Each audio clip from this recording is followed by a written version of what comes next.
Well, we just want to welcome everybody to one of our Bee Agriculture Career Conversations. Today we're going to be focusing on how you can be the caregiver. And so we have three professionals from the industry here to share their experience and their background to help you learn a little bit more about their career paths in agriculture all around helping people, increasing proficiency in the ways farmers breed, feed, and treat animals. So these career conversations are part of a larger playlist from Michigan Farm Bureau with our Bee Agriculture career resources. So after you're done watching today, make sure you check out the other 8 career conversations. Just a couple of things we want to mention if you're just joining us. Participants, or attendees, you will not have the option to have a video and you are on mute, but to interact with our panelists, feel free to ask any questions in the Q&A box that you'll see on your screen. And then we'll make sure to get those questions in. If we get to the end and we haven't got those questions in, we'll make sure to get them answered and then put them in the YouTube description where we will put this video on YouTube in the Michigan Farm Bureau channel that you can subscribe to. So you can watch this again and listen to those questions. So in just a minute, I'm going to have our 3 panelists introduce themselves, and then we'll get started with our questions for the day. All right, so let's kick it off. I guess first question, why don't we have you all introduce yourself just a little bit. Tell us your title, your company, and a little bit about what you get to do in your career. And Kevin, we'll get started with you. Welcome everybody to the webinar today. My name is Kevin Gould. I am an MSU Extension livestock educator. I'm housed in Ionia County.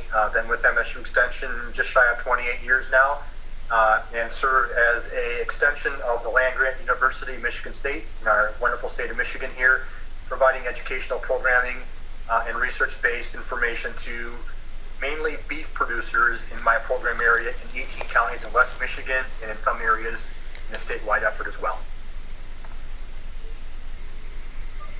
Awesome. Thanks, Kevin. Kelly? Okay, everybody can hear me? Good. My name is Kelly Dice. I am happy to be here today to talk to everybody. I am the owner of a pet grooming salon in Elm. We also team up with a pet food store that we're located in. We do all things from grooming dogs, mainly cats, rabbits. We've been in business for 17 years. I started the business myself, and we've grown to a rather large business. We have 4 full-time groomers, some part-time help as well. So yeah, if you just work on dogs, we deal with clients, so it's definitely a service industry. Awesome. Thanks for being here, Kelly. And Jillian. You guys can hear me, right? Yeah. Okay, perfect. Hey everybody, my name is Jillian Green. I live in Southwest Michigan and I work for a company called Cargill. I work on the dairy side of the business, so I do dairy, calf, and heifer nutrition here in the Michigan, Indiana, and Ohio market. So I do a lot of driving, really focusing on husbandry and management of the cows and heifers and young stock on those farms. A lot of larger dairies, but all sizes here in the tri-state area. So I do some cow nutrition, but right now I focus a lot more on young animal nutrition. Awesome.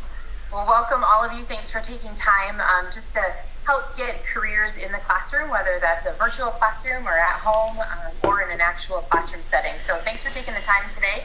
We're going to kick it right off, and I just want to know, tell us, what is a typical day? I know that it probably changes depending on what's going on in the season, but kind of give us just a general idea of what a day would look like for you. Kevin. So with MSU Extension, we have a home base. We are currently working from home, but my office would be in Ionia at the Extension office, and in that office we would also have a 4-H program coordinator, potentially other educators working in other program areas within MSU Extension.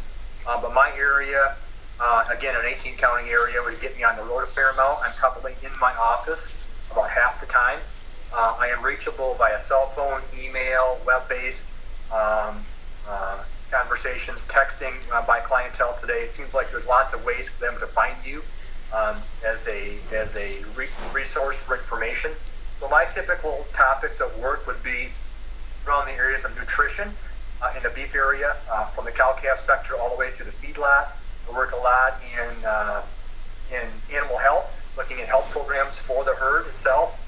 Some with economics as well, because these are businesses. These farms are businesses. It's very important that they are viable businesses. Also on the marketing side, which today is a huge challenge, the closure of some very large meat packing plants because of labor issues with COVID-19. Marketing is going to be a real challenge, and as you can probably hear Julie talk about the dairy industry, marketing has been a real challenge the last 5 and 6 years, more importantly probably today. And really looking at anything related to the ag business around beef cattle production, that's what producers call me in for. So we're trying again to provide research-based information, unbiased information to those producers to help them be better economically and productively in their business.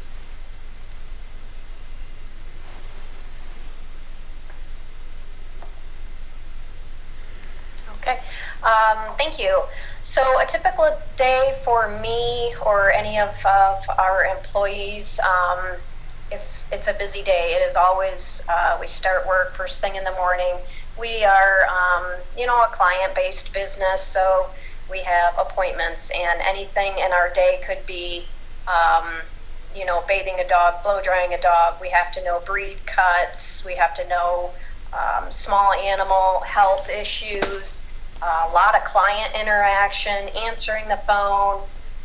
So it is not a dull day. It goes extremely fast, but something that's different in my life, work, being in the service industry, is typically my work doesn't come home with me. I don't have the option to work from home.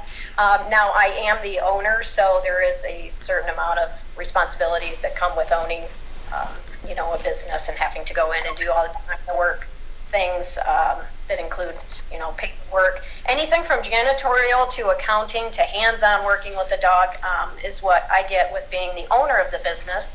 Now, as for my employees, there is no taking your work home with you in that aspect. So during COVID, we literally are doing an extended stay home. Absolutely no work. So, but we do have a current Facebook page, and our clients keep up with us on that. And we're taking names. We have a long list of work to get back to when we do get back in the shop. But so that's kind of a look at our day. It's definitely a fast-paced day. Once we go into the shop, we don't leave until end of day. We're definitely busy all the time, which makes it nice. Makes your day go by real fast. So.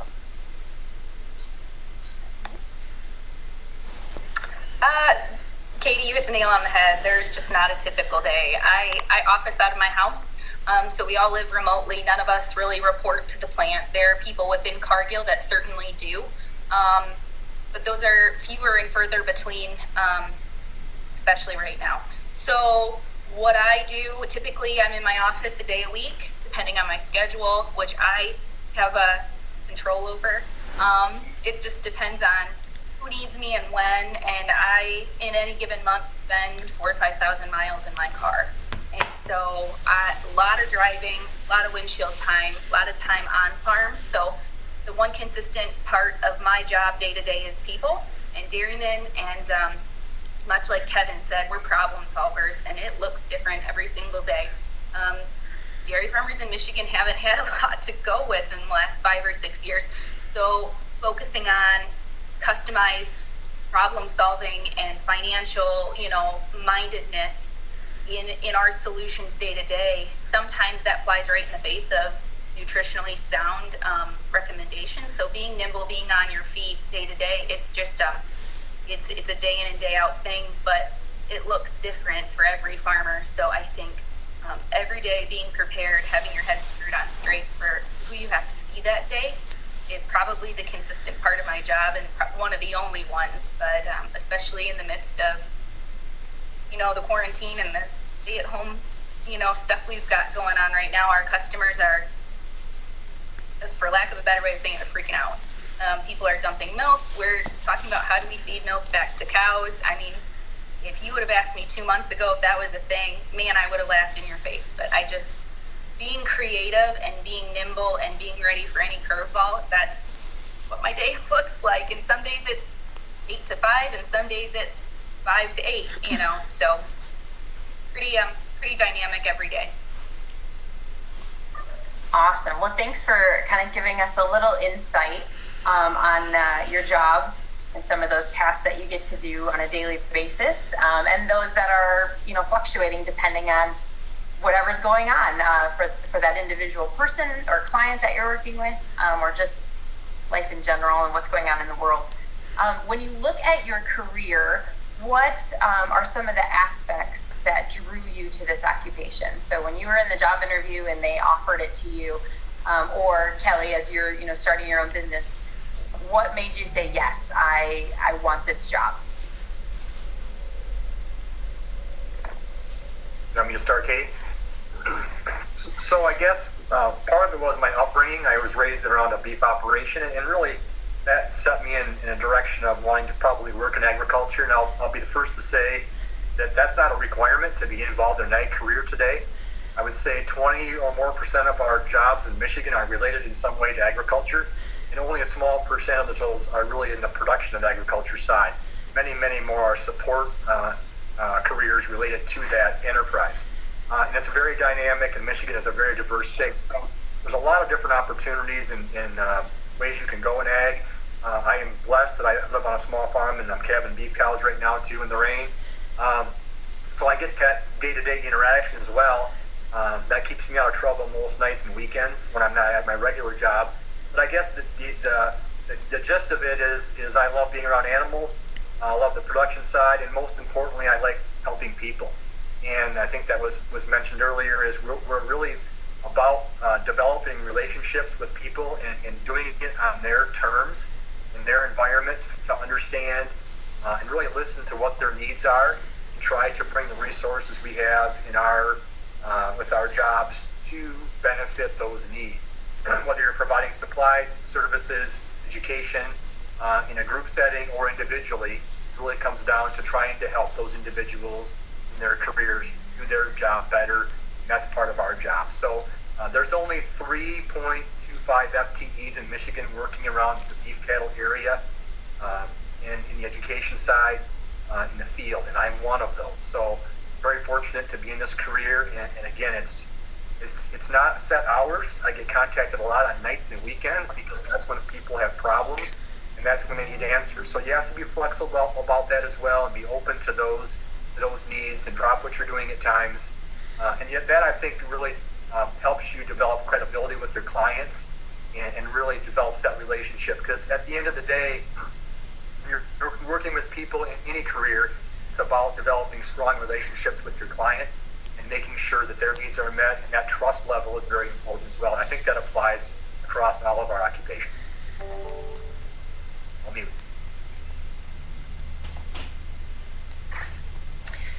So let's see, what drew me to pet grooming? Well, I'll try and give you the condensed story. I was definitely looking for some kind of a field of work where I had the flexibility of setting my own schedule, and kind of having the reins to myself. Well,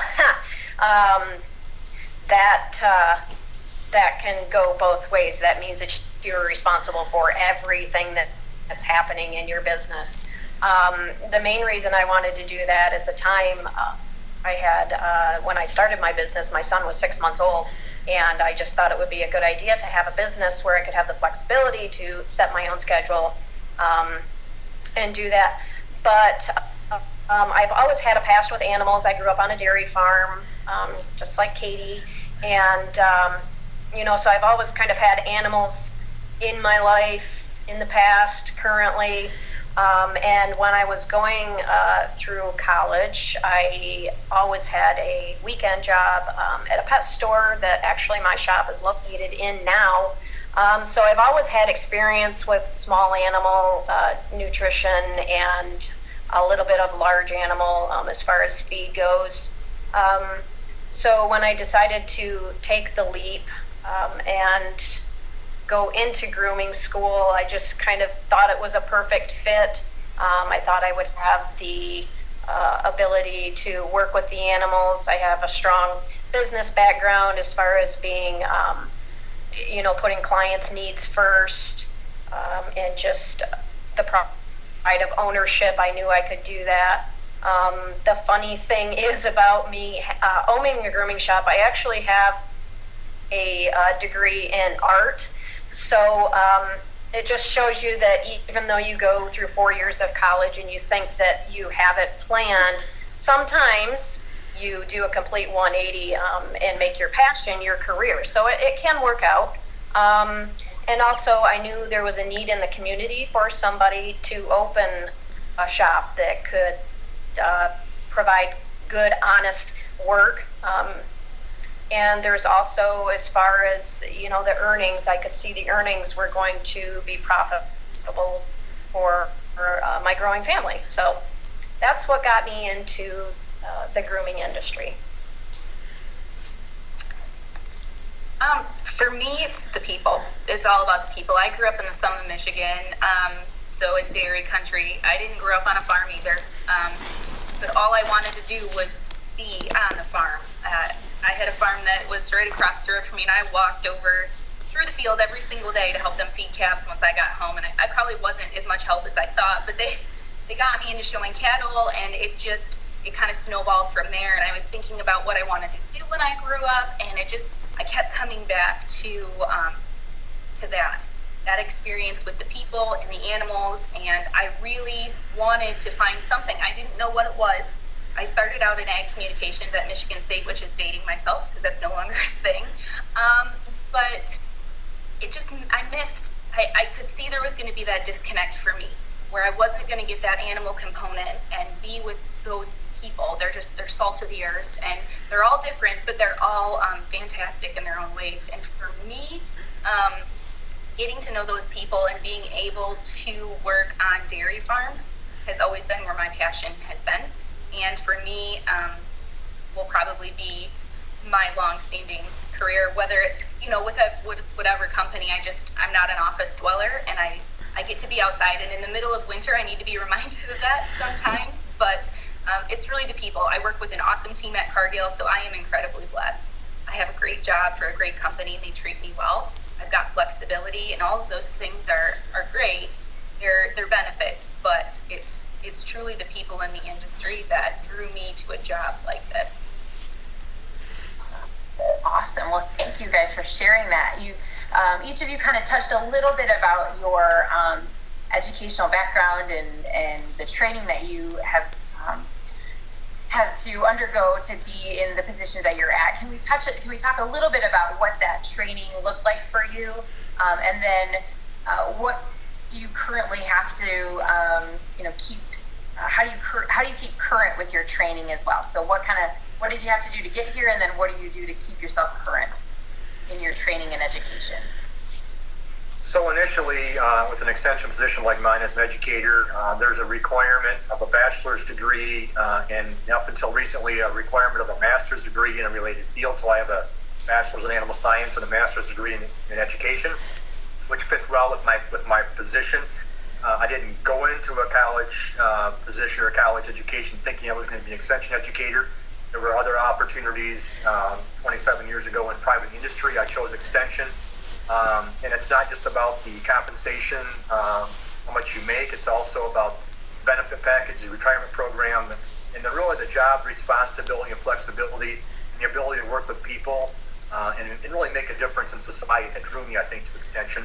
And it's been a good career choice. There's not a lot of opportunities in my specific field, but there are a lot of other fields in extension related to agriculture where there are educator positions, and there are typically positions in most counties. So as far as training, again, you have to have the education, qualify for the positions.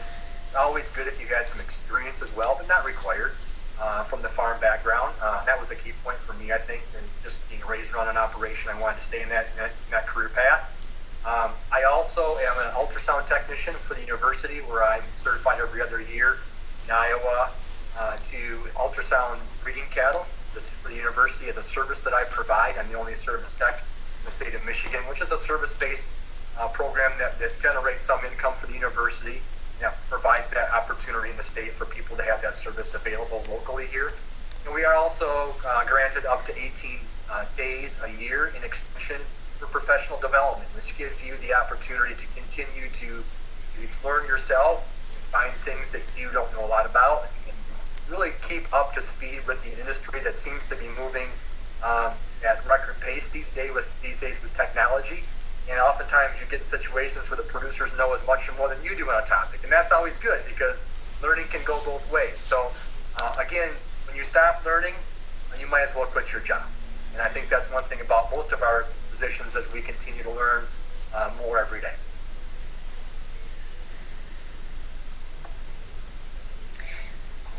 That's a good point. Learning can go both ways. I find that in my business, I've learned every day since my training, and some of that comes from, other groomers. It comes from show groomers. It comes from, manufacturers of products. But I started down in Lansing at the Michigan School of Canine Cosmetology and got my certification through there. Did kind of a speed fast course, knowing that I wanted to open my own business. Kind of absorbed every ounce of education I could through there, as far as dealing with animal health, the grooming aspect, the business part. After that, we do trade shows that we go to, seminars, grooming shows.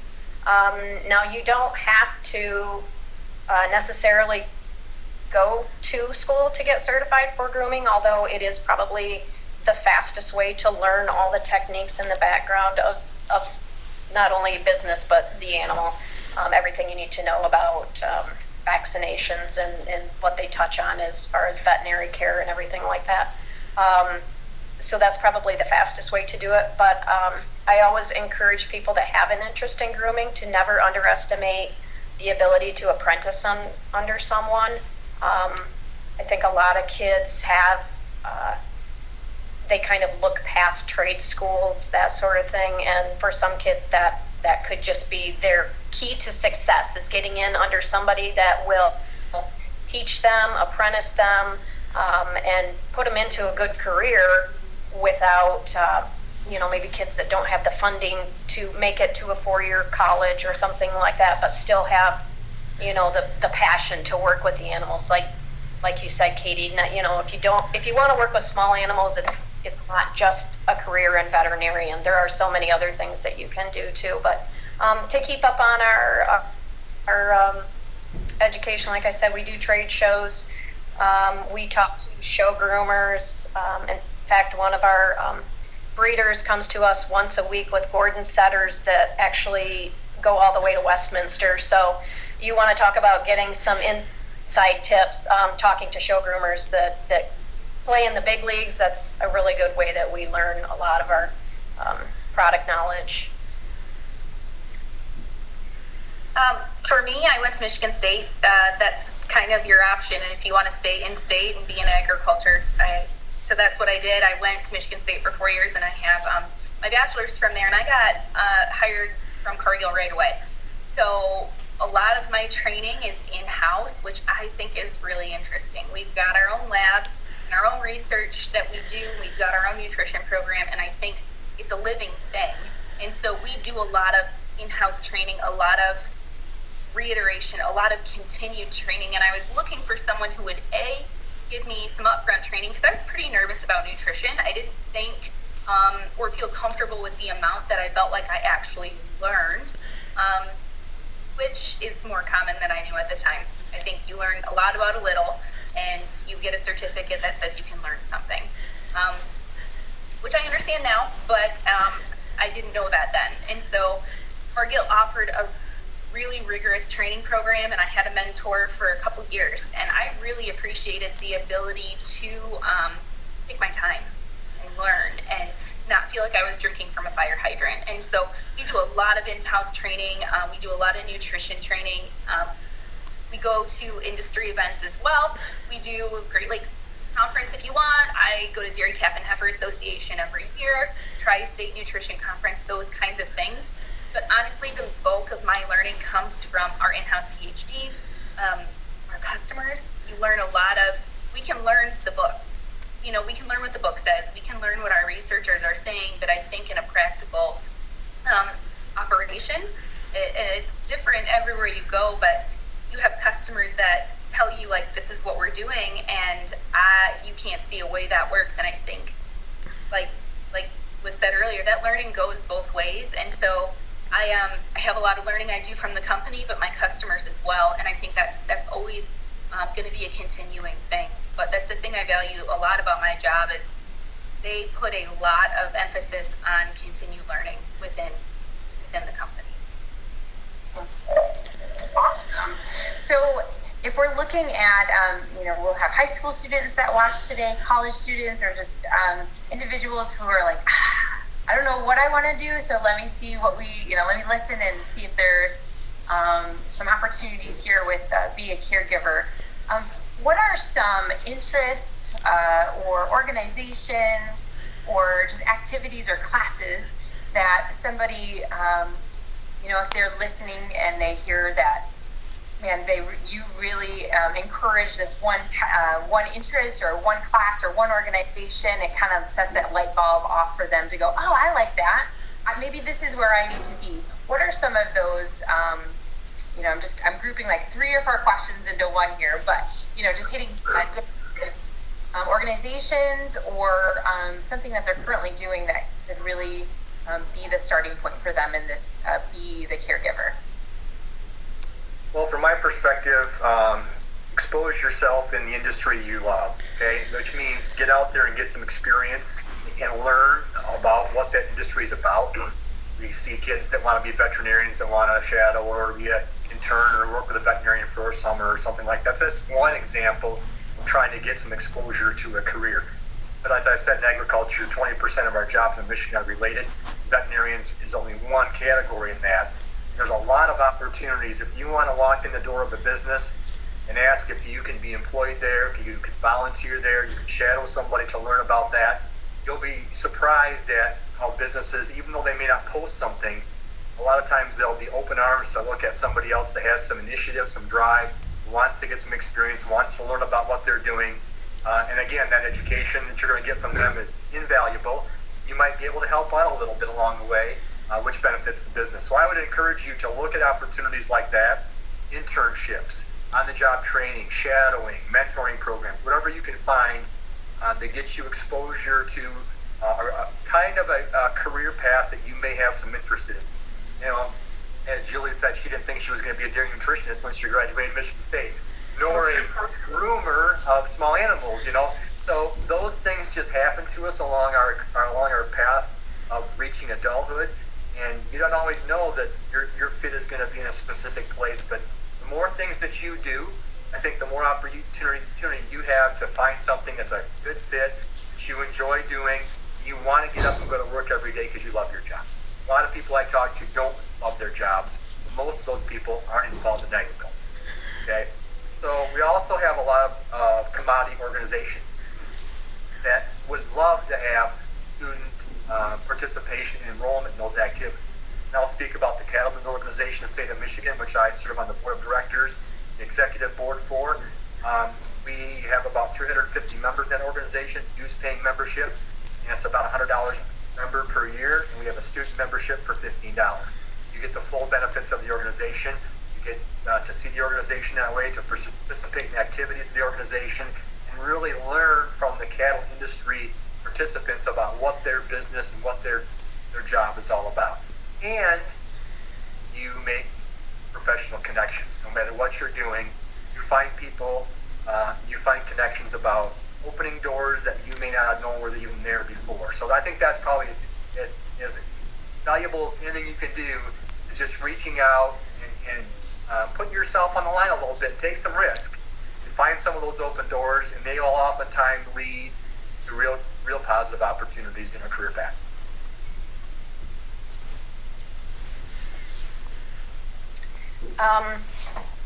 Yeah, so I guess, if somebody's looking to get into the industry, I think one of the greatest programs, and I don't know how many high schools do this still around Michigan, but it's, where they do the work study either for the morning a few hours or the afternoon few hours.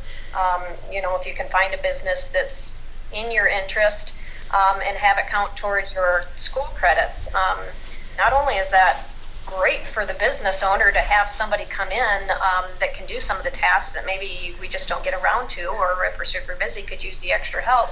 It really gets you in there firsthand to see exactly what's going on.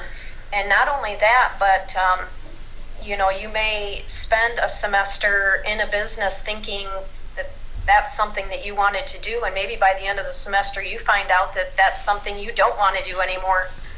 So I think the work study program for kids is a great idea. Kind of get your foot in the door. And then also, like Kevin said, volunteering, go to the animal shelter, work with small animals, boarding kennels, offer to walk the dogs or clean cages. So that'll kind of get your foot in the door. I know, as for me, I'm a small business, but there are big box stores out there that have grooming shops in them, and they actually have in-house training facilities where they will actually send you to get your training. That's a great way to get your education, plus get a job, get your foot in the door, put your time in there. The nice thing about grooming is you can take that knowledge and education absolutely anywhere in the United States. Every town has a groomer. So if you're good at what you do, you will have no problem at finding a home for your skills. For me, my love for ag has just, my whole childhood is littered with it. You can just see it all throughout my childhood. I was in 4-H, I was in FFA, and FFA was really the beginning of a lot of stuff for me. And I think it's most important for kids just to know that you don't have to be in something specific, but you need to find your place with your people, and it needs to be something that's extracurricular. Those involvements, you look at a resume, you want to know that they can commit to something other than themselves. So I was in 4-H, I was in FFA. In college, I did everything. I was in block and bridle, I was on the National Dairy Challenge team, which is the only reason I got my job with Cargill. Because Cargill recruits solely from that for our dairy group in Michigan. And I wasn't an intern for Cargill, I was an intern for a competitor, but just be open to anything. I lived in Texas for a summer because they didn't have an internship spot for me close to home. So I packed my bags and I moved to Texas for the summer. And I really think that in life you have to be so open to those things. And there's a lot more value, and I probably shouldn't say this out loud, but there's a lot more value than you can learn other than, outside the classroom. Because honestly, we want to hire people that can work with other people.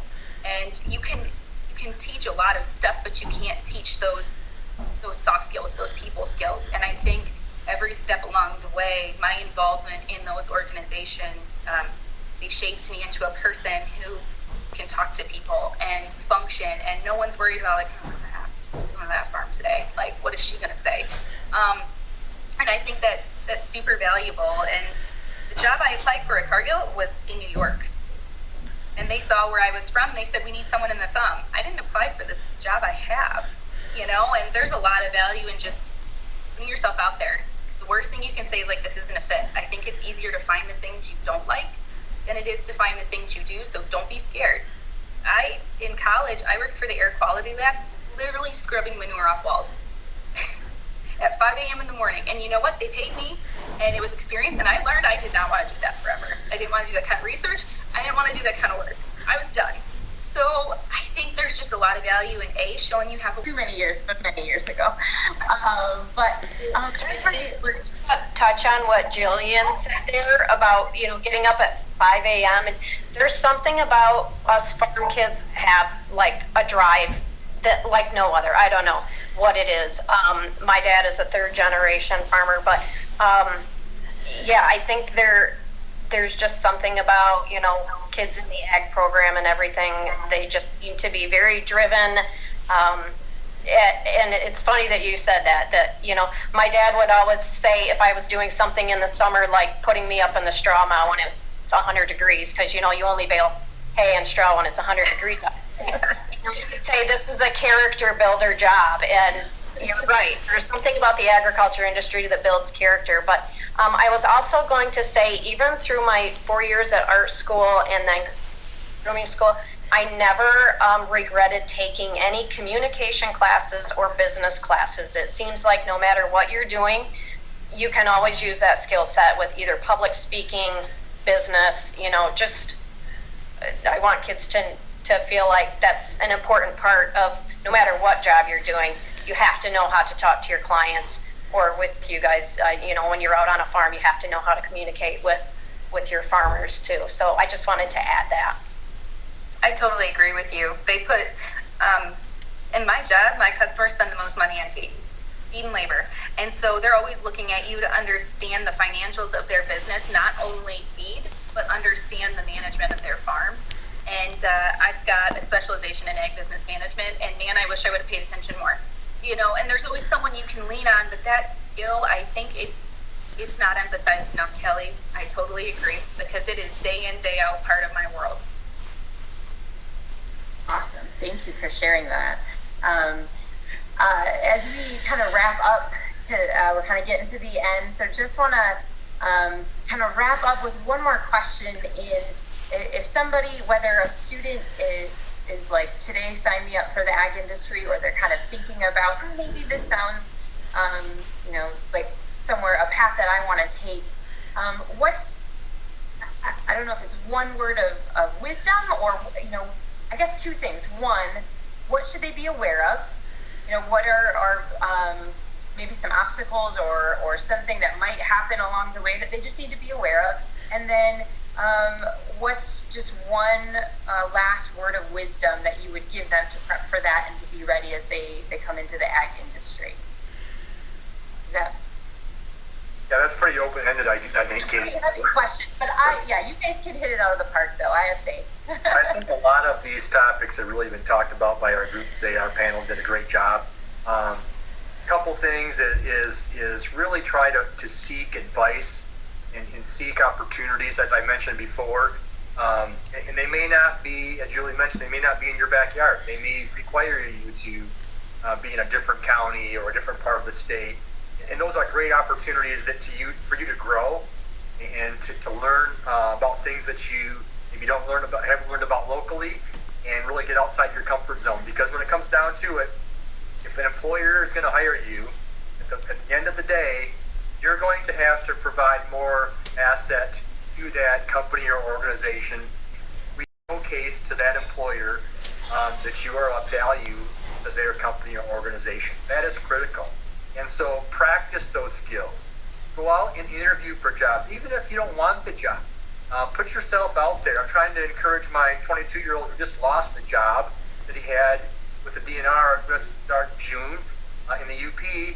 They pulled back the offer because of COVID-19. My son is 20, just lost his internship for all summer at an engineering firm because of COVID-19. These two young men are now looking for other alternatives, and Dad is encouraging. Okay? So life throws things at you can't predict. Okay? Look at the glass as half full, not half empty. There's always opportunities, no matter what hand you're dealt.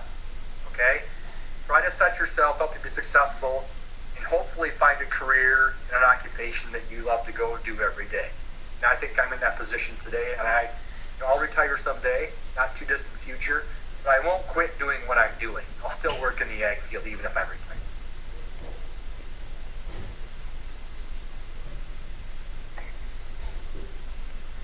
Okay, so I guess my advice or tip that I could give kids looking, to seek a job or getting a job is, both my husband and I are both business owner. He's owned an excavation company for quite a few years now.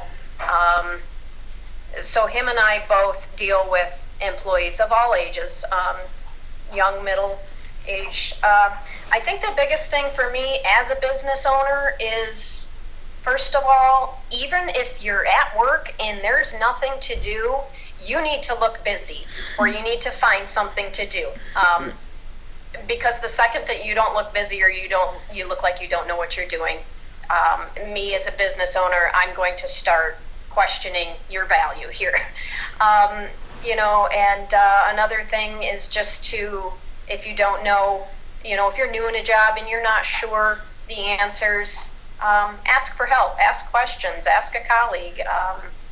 Don't be afraid to ask questions.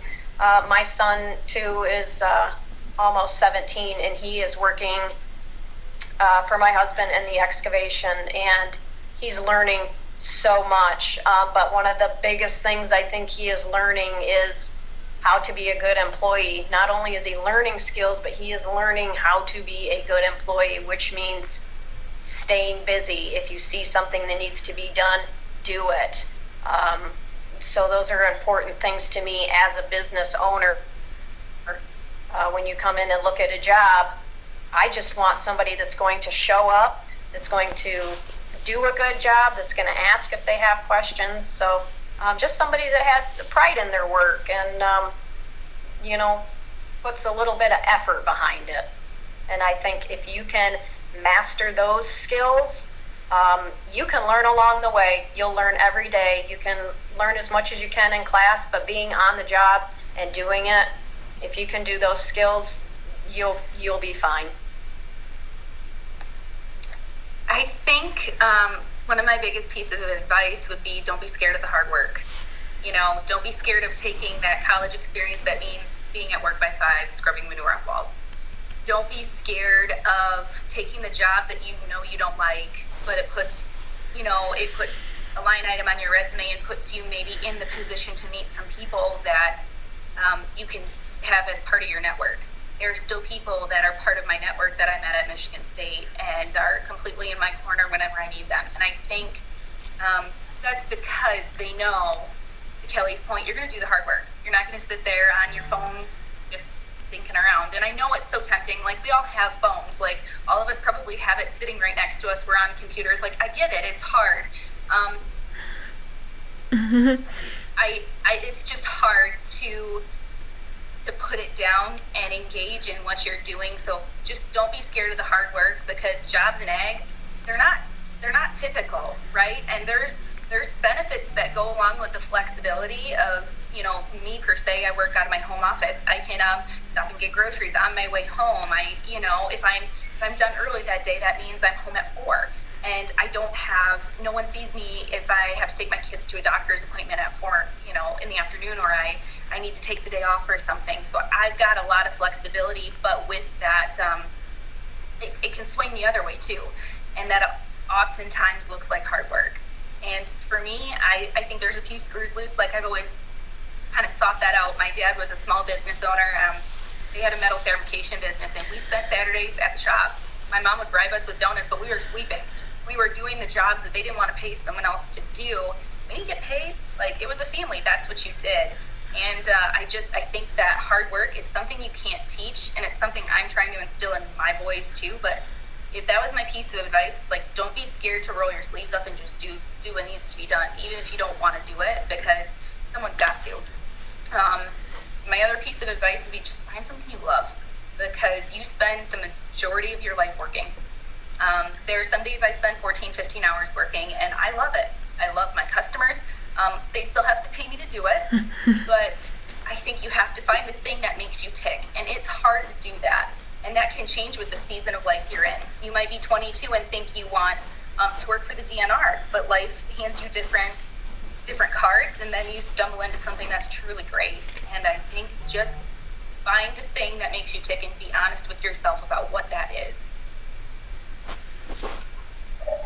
Great. Well, I appreciate you guys sharing just what you currently do and how you got there, sharing what your interests are and what your, what you would suggest to those that are really trying to figure out what are my next steps. So I just appreciate you guys taking the time today to do that. Just for those that are on as attendees, these videos are all being recorded and they will be uploaded to the Michigan Farm Bureau YouTube channel. They'll be in a special playlist that you can head to. If you'd like to connect with any of our panelists and have some more, have additional questions, You can always email us at miagclassroom.mishfb.com. That'll totally be in the description below on our YouTube channel, but we'll make sure that it's in there for you as well. So again, as we wrap up, just want to say thanks, guys, for taking the time to be here, talking about what your interests are and how students could potentially be agriculture as a caregiver. So with that, we'll let our attendees head on out for the day and have a wonderful time. Make sure that you check out all the other Be Agriculture career conversations as well.